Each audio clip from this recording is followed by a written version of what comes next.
मैं अजय गेरा। सवाल भारत के पर अपने सवालों की कड़ियों को लेकर हम हर नेता के पास जिनका जनता में जुड़ाव अच्छा है, ऐसे लोगों के पास हम आपको रेगुलरली लेकर जाते रहे हैं।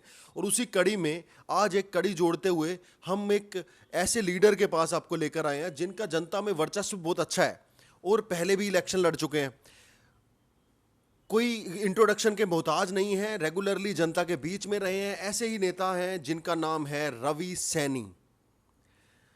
हमारे साथ रवि सैनी जी हैं। हम जानेंगे इनसे कि आजकल जो भी माहौल चल रहा है, कैसा वो शहर का माहौल है और कैसा इनका आगे की प्लानिंग है, क्या इलेक्शन का इनका तैयारियां हैं, वो सब कुछ लेकर। जी रवि सैनी जी, बहुत बहुत नमस्कार आपको। गेरा जी, आपका बहुत बहुत धन्यवाद। आप हमारे पास हमारे इंटरव्यू के लिए पहुंचे, मैं आपका बहुत बहुत धन्यवाद करता रवि सैनी जी, इस समय पर हम लोग जो सर्वे कर रहे हैं रेगुलरली हिसार के अंदर भी और आसपास के एरियो में भी, तो हिसार के अंदर एक बात निकल कर आ रही थी रेगुलरली सामने कि आपका नाम जो है वो भी बहुत लोग ले रहे थे और चाह रहे थे कि अगर वो पार्टी के अंदर आते हैं, इलेक्शन लड़ते हैं, तो उनको शायद वो लोग सपोर्ट करेंगे।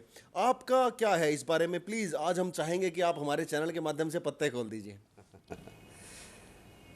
अजय जी, भारतीय जनता पार्टी के हम समर्पित कार्यकर्ता हैं और चुनावी जो समर है, ये एक चुनावी का दौर है। मैंने 2009 के अंदर हिसार विधानसभा से चुनाव लड़ा, पार्टी ने मेरे को चुनाव लड़ाया और आज शहर का जो वातावरण है और संगठन, ये जिम्मेवारी हमें लगती है बखूबी कि पार्टी इस बार हमारे को मौका अवश्य देगी और हम बड़े अच्छे ढंग से सभी को साथ लेकर के, और शहर का वातावरण भी है कि वो हमारी इंतज़ार कर रहे हैं कि कब टिकट मिले और एक बहुत अच्छा मैसेज समाज में जाए। बाकी हमारे से ज़्यादा आप लोगों को पता है, आप सर्वे करते हो, घूमते हो, फिरते हो। दूसरा मैं आपको बताना चाहता हूँ कि भारतीय जनता पार्टी एक राष्ट्रीय पार्टी है, संगठनक विचारधारा की पार्टी है। यहाँ पर जो भी निर्णय होते हैं वो संगठन में बैठ करके होते हैं। देखिए ऐसा सर, इस समय पर बीजेपी के अंदर जैसे तो हर कोई, हर लीडर बड़े से बड़ा बीजेपी में या तो आ गए हैं या आने को तैयार बैठे हैं। तो क्यों टिकट आखिर बीजेपी के ऊपर? इतने बड़े बड़े लीडर्स की आज एक लिस्ट है, तो उनको भी एक आप एक क्या एक मैसेज देंगे भी? क्या आपका कारण है कि आपको टिकट बीजेपी का जो आला कमान है वो आपको दे? देखिए, जो राजनीतिक से जुड़ा होता है ना, उनकी इच्छाएं होती है। और आज हरियाणा के अंदर, क्या मैं कहता हूँ पूरे देश के अंदर, कोई पार्टी नहीं बची है।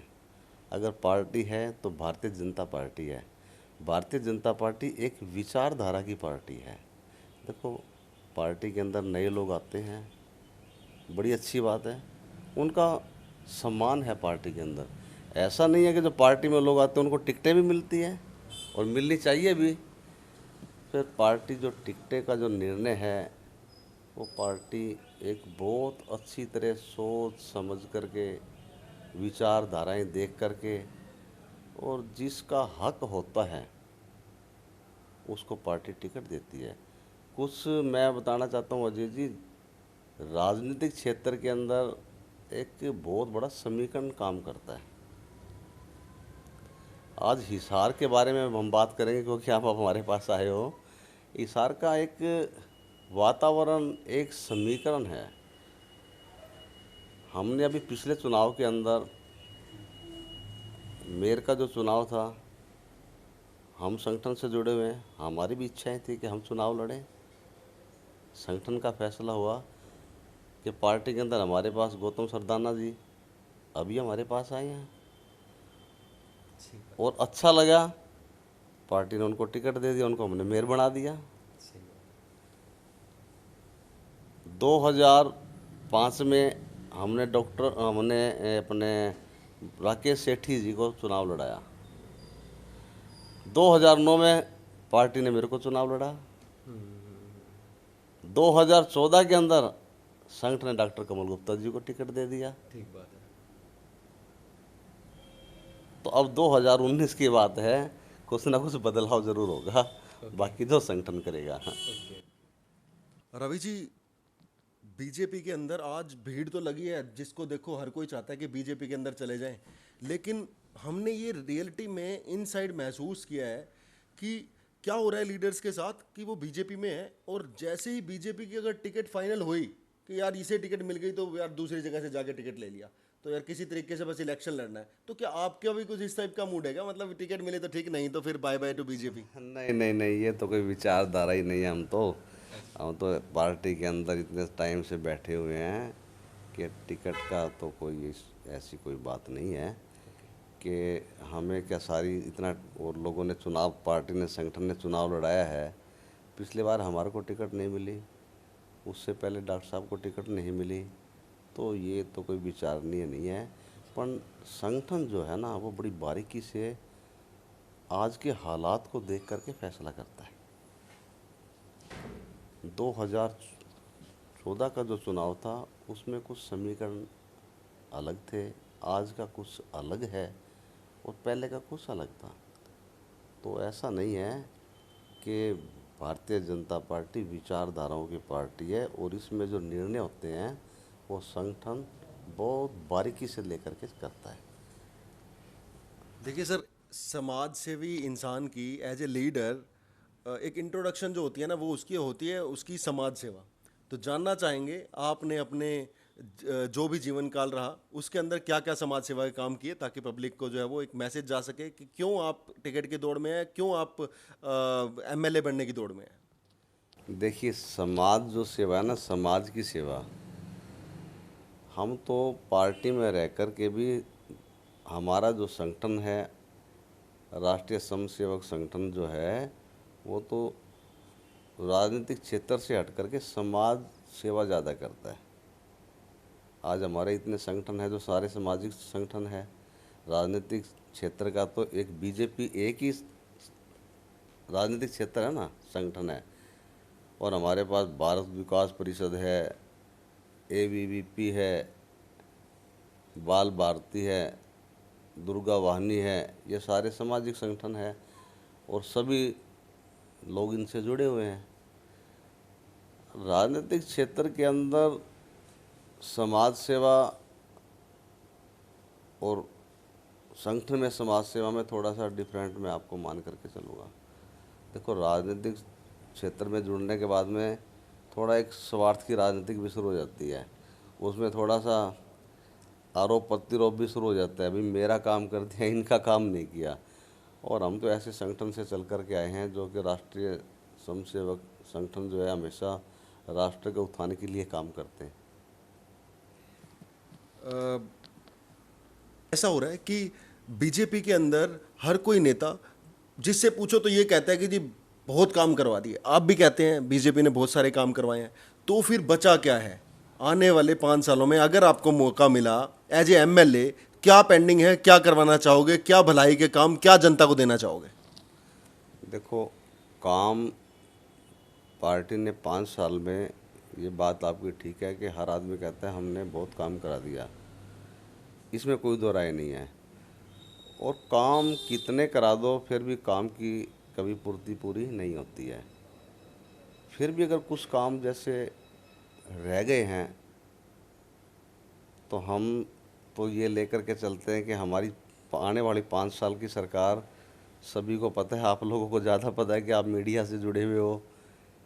हमारी सरकार अभी 2 महीने के बाद फिर बीजेपी सरकार, मनोहर सरकार फिर आ गई है।